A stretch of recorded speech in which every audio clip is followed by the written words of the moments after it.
നമസ്കാരം. Good morning Keralam ആരംഭിക്കുകയാണ്. എല്ലാ പ്രേക്ഷകർക്കും നല്ലൊരു ദിവസം ആശംസിക്കുകയാണ്. ഈ ശബരിമല സ്വർണ്ണക്കൊള്ളയിൽ മുഖ്യപ്രതി ഉണ്ണികൃഷ്ണൻ പോറ്റിയുടെ ജാമ്യാപേക്ഷയിൽ ഇന്ന് വിധിയാണ്.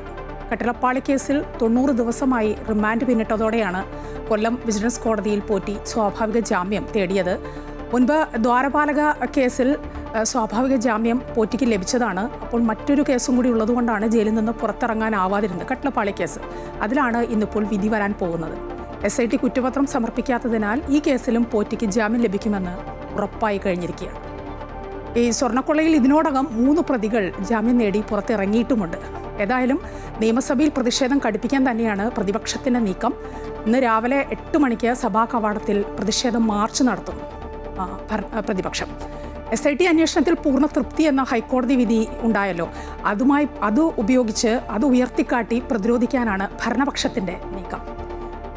നിയമസഭാ സമ്മേളനത്തിൽ നിന്ന് പാർലമെന്റിലേക്ക് വന്നാൽ പാർലമെന്റിൽ ബഡ്ജറ്റ് സമ്മേളനം തുടരുകയാണ്. രാഷ്ട്രപതിയുടെ നന്ദിപ്രമേയ ചർച്ചയിന്മേൽ ഇന്ന് വൈകിട്ട് 5 മണിക്ക് രാജ്യസഭയിൽ പ്രധാനമന്ത്രി സംസാരിക്കും. നിയമസഭാ സമ്മേളനവും പാർലമെന്റ് സമ്മേളനവും പോറ്റിയുടെ ജാമ്യഹർജിയിലും ഒതുങ്ങുന്നതല്ല ഇന്നത്തെ വാർത്താ ദിനം. മറ്റൊട്ടേറെ കോടതി വാർത്തകൾ വരാനുള്ള ഒരു ദിവസമാണ്. ഒപ്പം തെരഞ്ഞെടുപ്പുമായി ബന്ധപ്പെട്ട കേരളം ഉറ്റുനോക്കുന്ന മറ്റൊട്ടേറെ വിഷയങ്ങളുള്ള ഒരു ദിവസം തന്നെയാണ്.